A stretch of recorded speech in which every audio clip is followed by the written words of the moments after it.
Welcome to this video, and it's a Let's Talk video on the human side of trance.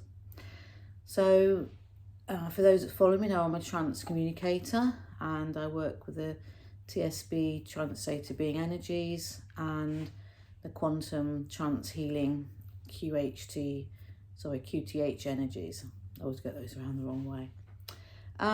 So my journey, I just wanted to bring forward my journey of trance from when I started out on the trance journey. It's been probably about 10 years now, and I was a developing medium. I'd been doing readings and done a bit of platform at that stage, and somebody had mentioned trance to me a few times, and it's a word I'd heard, and I saw it once in a group, and it was like, whoa, what's this? And then it was like, actually this is quite interesting, but it wasn't part of my journey then.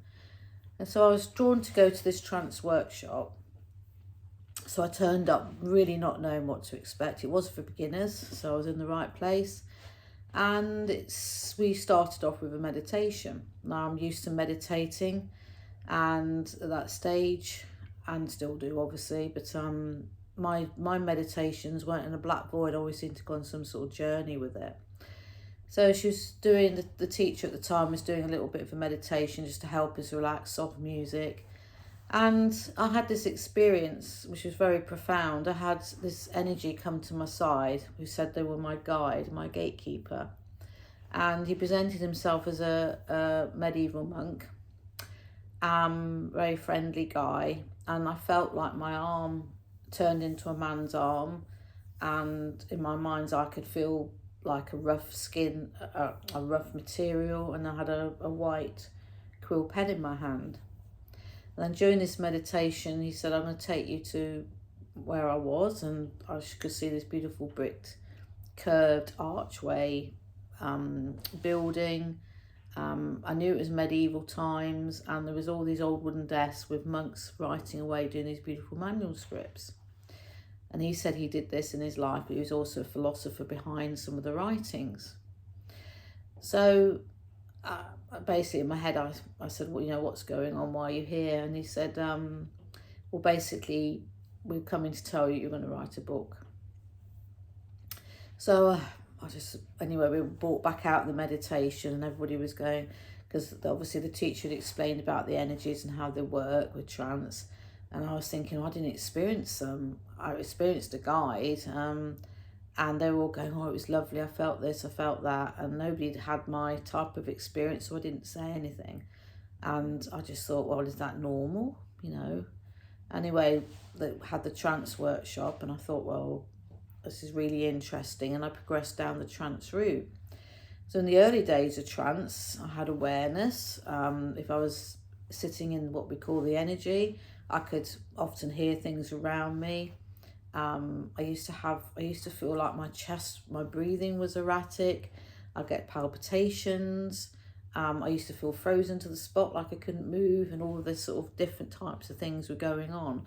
None of them were really explained to me. It was just like you'd listen to other people talking, and perhaps have similar things, but everybody I discovered now as I progressed down my trance journey is unique. People, I was being told that basically what happened is one day I'll step aside, perhaps be sitting down the corridor, when my guide completely comes through and I won't remember a thing. That's what I told trance we were aiming to achieve. Back then it was really, trance was allowing our guides to come forward and speak inspirational words. We'd be given words, and they'd craft a beautiful talk back to us.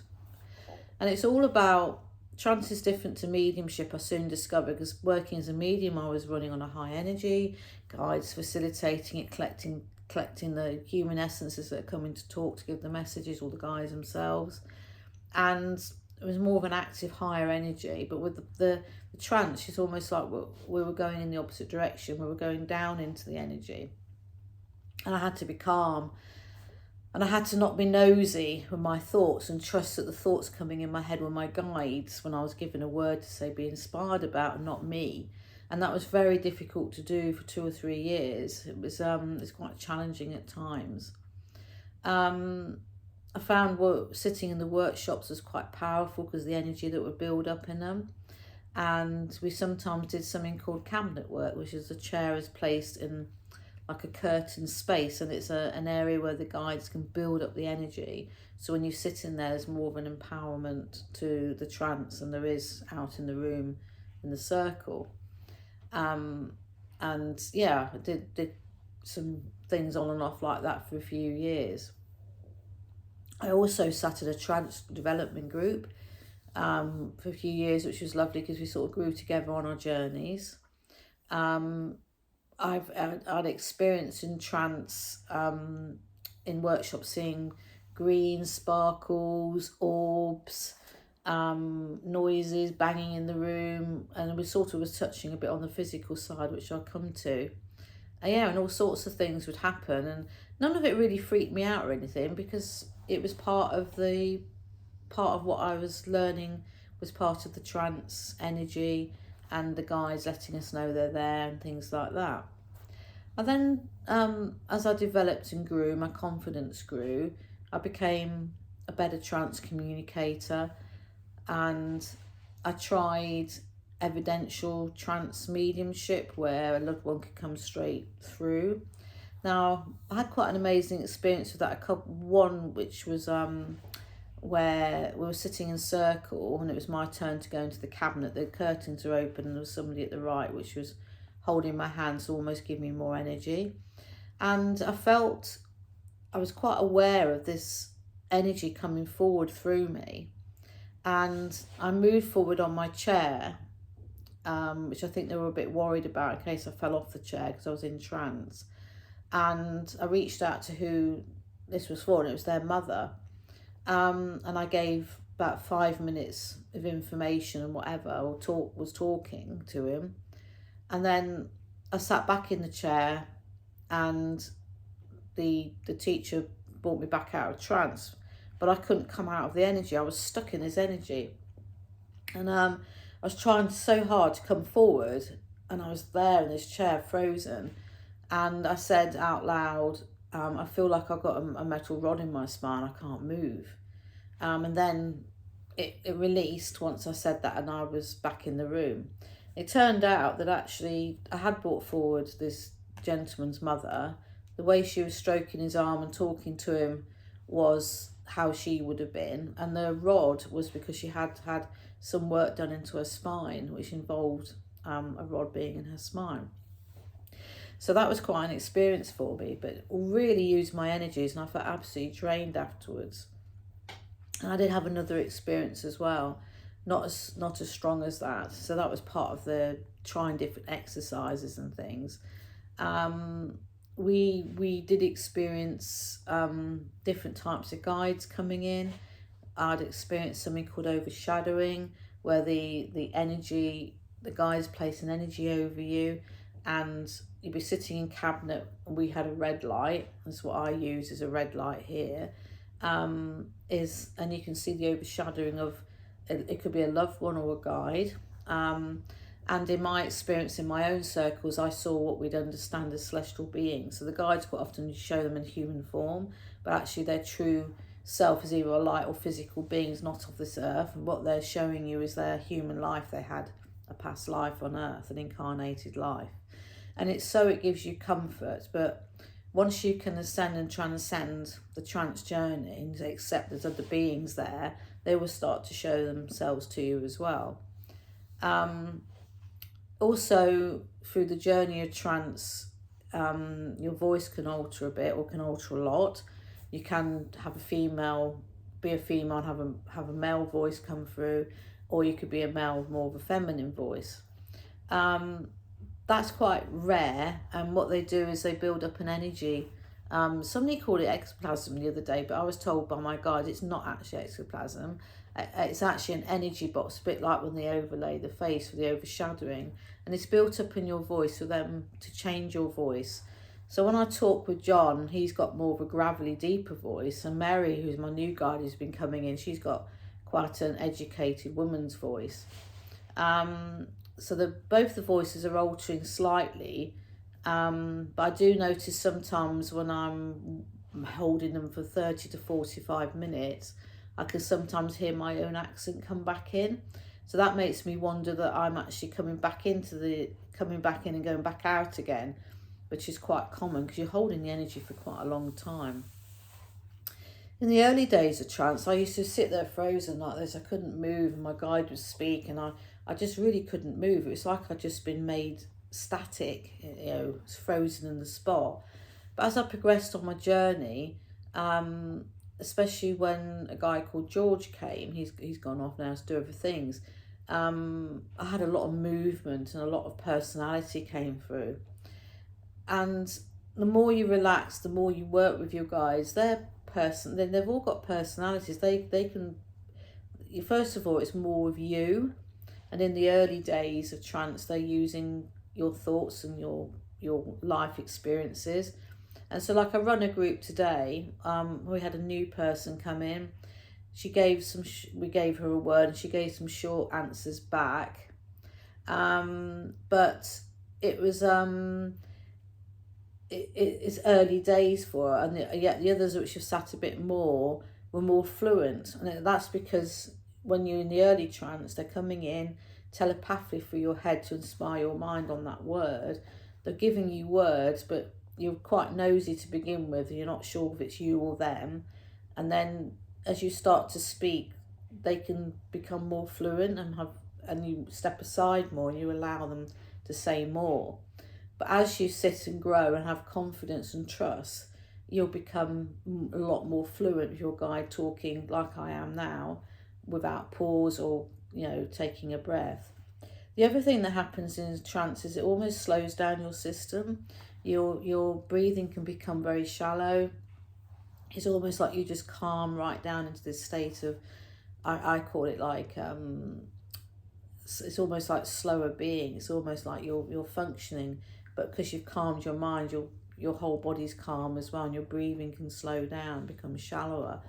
It's nothing to be alarmed about. It's you shouldn't be having heavy breathing or like that. Or you shouldn't be, you might get twitches, you might feel different energies, you might feel pressure on your head. Some people say they feel a band around the head. I used to get that. And it's all to do with the energies of your guides, because they're coming in to work with you. Your physical cells and molecules of your body are going to respond like you do in the Earth's atmosphere, the cold, the warmth. We get electric shocks. Our body, off say a chair or a rail, our bodies respond differently to energies around us, and it's the same with the trance energy. You're all unique. That's the thing to remember. Now, I used to get visualization in my early trance. I used to see a picture and words, and that's how my mediumship was. So they carried on working like that. So I used to get a visual picture to describe, and then as soon as I started to describe it and focus on that and take myself out of my 3D noisiness around me, the world, they could then telepathically link stronger and start to speak.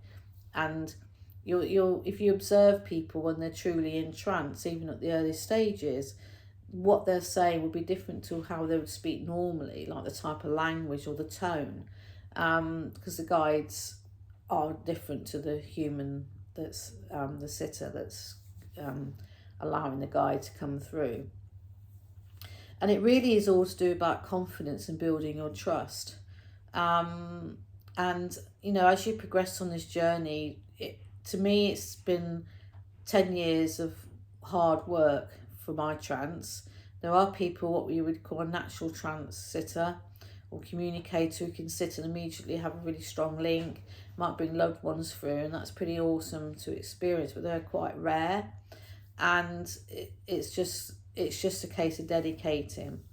So out of my trance days, I progressed into a physical circle. Now, I was not a physical trance medium. I was a facilitator of the energy. But because of my experience as a trance sitter, I could had an understanding what I was seeing and feeling.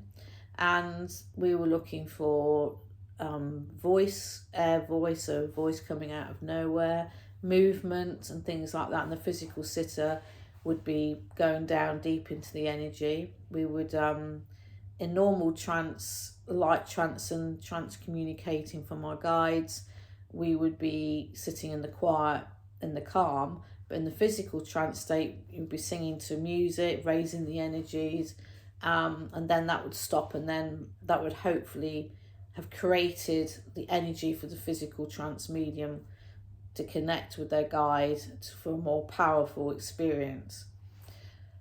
So I did that for a while, but I was actually eventually taken out of that by my guides because the energy was not suiting my journey with trance, and they wanted to get me back into what they call the main core trance.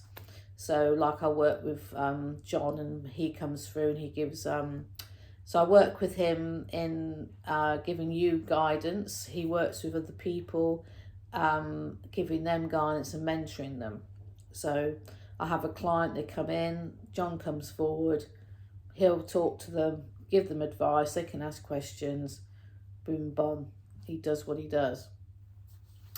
As I've progressed down my journey with the trance, I'm now at the stage where in the early days I'd had a great awareness of the room around me. When I first go into trance, everything would go loud, even like a ticking clock as I was getting into the energy, and then suddenly that would go and I'd perhaps feel like I'm dropping down into a black void, or I feel like I'll be dropping like that. Sometimes my guides created an area for me to sit. One was a green meadow with a bench under a tree, and then they created an oak tree where I'd sit under the oak tree with a guide on each side. As soon as they wrapped their arms around me, it would be then when I'd drop and my guide would come forward. So it's almost like they gave me a comfort zone, because my human mind needed to feel safe. Because when you're going into the trance energy and you're stepping aside, there can be that fear of, where am I going, what am I doing, and what am I going to expect? And you've got to build that trust. So I've built that trust with John now, my main guide, and it's just a knowing that he is there. I don't go searching for him. I feel myself go down into the energy. I get like a tugging sensation with him. And then when he connects, oh, that's right, when I first go down, everything goes loud around me. Everything sounds like somebody's turned up the volume. And then it seems to go quieter and quieter. Then I have this tugging motion. And then as soon as John connects, so there's actually a video of him showing him connecting. It's amazing. My husband captured it, and he was slowing the video up for something. And he said, I've just caught this moment. It's on YouTube. And then when he connects, that's it. Sometimes I can be a little bit aware of what he's saying in the early few minutes, but then I seem to step more aside, and then he's allowed to come in and do what he does. And then even when I get tired, sometimes I can be more aware during it, and I step back out again. And then at the end, when he says he's going, I come back and I have more awareness of what he's saying at the end, and he goes back. I can feel the guides behind me at that stage when he's going back, and I can hear them sometimes have a conversation. And I can, in my head, that they're talking about stuff. And my memory of it is, I don't go off and sit on top of a step. I'm not over in the park. I'm literally here, and I see it as a screen. And somebody said to me, what do you recall? And I don't recall 45 minutes of conversation. I might recall glimpses of like a house or an image of something. And it's like I've been looking at a tiny little camera when I've been over here, which is me still connected to my consciousness and my subconsciousness, which he comes through from telepathically to link. And I get glimpses of it.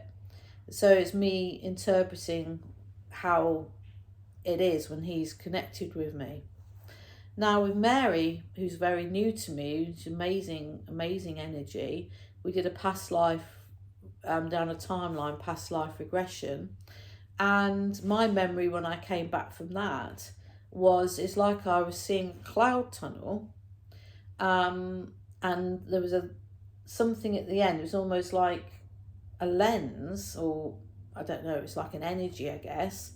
And I could see down to earth. And then I could see this image of a young woman, on a farm feeding chickens, and that was my memory when I came back, and that was the past life link. So what I'd recalled from my experience of standing aside was this tunnel of energy that had gone down. Then you see this earth, and then you zoom in on the moment of that time. That's how it was presented to me, and that's what I remember about it. So so it's, I always have some recollection. I don't have a complete blank darkness, don't remember anything. So at the beginning I sense things, at the end, and then sometimes I get these visual little camera glimpses. It's almost like snapshots of a camera that I've caught of elements of what's been said, but not many. And I couldn't tell you the full 45 minutes, if you know what I mean. It's so that's where I'm at with my trance. I don't bring in loved ones. I don't do the mediumship side of it, but I have done it with John. I did it in a closed group, and I did it a couple of times in a church, and it was what we call third party. So I'd go into trance, John would come forward, and he would be bringing forward the human essences, your loved ones, to speak, but he would be saying what they had to say. So it's almost like he was the medium channeling through me. Odd way of doing it. The other way, which I was explaining earlier about when I had that mother figure come through for someone in the circle, that's the other way. Now, that takes an awful lot of energy, because you've got these new energies coming in. So if you were to be a trance medium communicator bringing in loved ones straight through you, you'd be looking to hold that energy for quite a long time. It's almost going into the physical plane with the trance, the one I described, where we have lots of noise, and then the trance communicator will bring forward a guide, etc. And you have physical phenomena happening around you. And I couldn't hold that energy for that long. You'd have to really sit and practice and build that up with your guides. So the third party is a way of them working through us. And the other thing is, what is trance for? What's it for? To bring evidence, to bring clarification of life after death, to bring beautiful words, wisdom, to help channel books. There's many purposes and facets to trance. So I witnessed today in my group today a healing process with all of them. I picked a paragraph for them to read. Everybody resonated with their own paragraph. One had tears. And part of me, the teaching of trance and the experiencing of trance, is a healing process. And you will all go through different stages of layer healing as you progress on your spiritual journey. And I said to them all today, for instance, one of you might become a trance medium. One of you might just be here for a short period to experience the trance, so it can enhance your energies to move you on to something else in spiritual work. There's no set answers to why you do trance. I know mine was to bring my writing. I've been told that by my guides. And then as I progressed and I got that relationship with John, which built and put the work in, that they said, right, we want to go out with this now. And that was a massive thing for me to do, because, a lot of people haven't heard of trance or still don't understand what it is. And it's very evidential. So, it's like last night, something simple. I did a Zoom trance session with a group of people, and one of them got the word believe to inspire them, their guides. And she said, well, my mantras every morning is believe. So they give another word, and I didn't know this. So that's like, I was explaining to them, working in the trance energy, you get the evidence from the mediumship, you get evidence in trance in a different way. You get that type of, the guides will give you something that relates to you. Every time I do a workshop on trance, everybody will get a word or something that relates to them, they can relate to, and it's a process with the guides. So it's healing and learning to telepathically link with our guides, enhancing our ascension here, enhancing our brains, our connections, and just really trying to make a difference in our world, in humanity. The other thing with trance, I said obviously with me it's writing books. One of the things I did in my early stages, a lot of spiritual writers, the spiritual is connecting with celestial beings, and asking a guide to inspire your mind on a subject or a word. And you can do this on your own. It's like a meditative state of being, like trance. And, you know, it's a very good way to keep connecting with your guides when you're on your own. So obviously you can meditate, you can ask them, so whatever you're doing, healing, mediumship, trance, whatever, you can specifically set the intention to meditate with your guides, put some nice music on that you like, and say, right, please come in and work with my energies for healing, meditation, or trance. We're not asking your guides to come and talk for you when you do the trance energy healing. When they work with your energies, what you're doing is giving them the opportunity to adjust you for that next time you sit, because they know that something needs to be altered. And it's almost like they need us to sit in the chair still when our minds aren't so active for them to do that. So if you get the calling to sit in the chair and do some quiet meditation, or just sit outside, shut your eyes for 10 minutes, do it, because it's quite often it's your guides trying to say, come on, we need you to be still. And that's why it's lovely to go to a group or a workshop, because you get that time to be with your guides and for them to work with you. And it's the same with the trance. You know, the more you work with your guides, the more they can adjust, the more they can alter, the more you will learn, and the more you will progress. And if you take it on willy-nilly, you're not going to progress. You need to dedicate yourself. Any spiritual work, you need to dedicate. You know, somebody said to me the other day, we've come such a long way. And my husband pointed out to them, well, she works at it every day. So, yeah, you dedicate yourself to it to try and become the best you can be. You know, in the trance energies, if somebody says to me, oh, you're not in trance, says to you, oh, you're not in trance because you're not in the void and you've remembered some stuff, it's a load of rubbish. You can be in light trance through to really deep trance. You can still have recollection. There's nothing wrong with that. You know, you're dealing with a human 3D mind and highly ascended beings coming in, and you're trying to adjust all the time, and it's quite an amazing process. So yeah, my journey is now taking me to this past life regression journey where my guide will go down multiverse timelines of that human that's in front of me to find out if there's anything from the past that needs to be healed. And they also looking at future timelines as well, which is a little bit more, the future isn't set in stone, they always say, but from the moment they connect, they can look forward and see where the future is based on that person's multiverse timeline of their life, their experiences.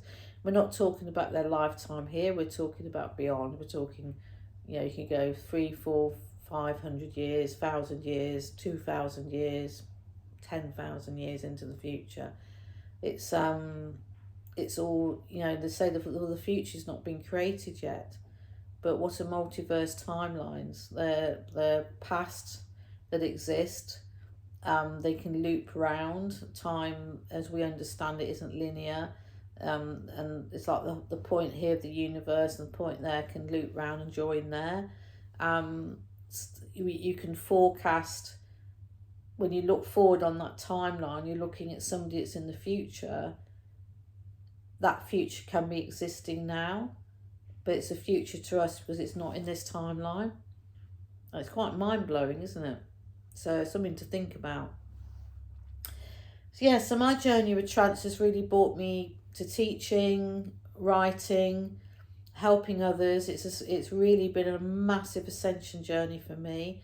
If I look back, I was talking to the ladies today and we were talking all sorts of things. They always ask me questions, and I said, it's really important, if you're enjoying this group, that's great. If you find it's not for you, go and find another group. But I always say to them, you're welcome to come back.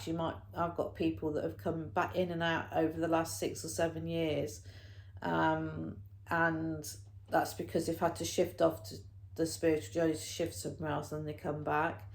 And that's what it's all about. As a leader of knowledge, you can't be upset if somebody leaves, because if you have the higher understanding, you will know that that person needs to move on to another direction, or need a break so the human life can be lived, and they're learning things from that. And then one day they might knock on the door again and come back.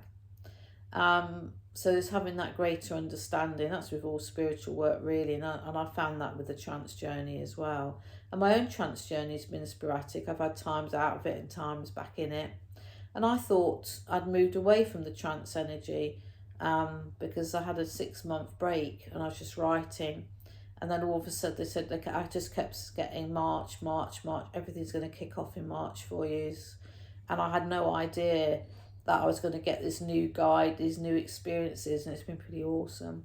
But I've learned to trust, I've learned to allow, because if you worry too much what's going to go on and you're too nosy, it's almost like you hinder it. But if you just step back and say, yeah, okay, so it's like I'm just finishing off my book, and I thought, was this going to be the last one? It's number 15.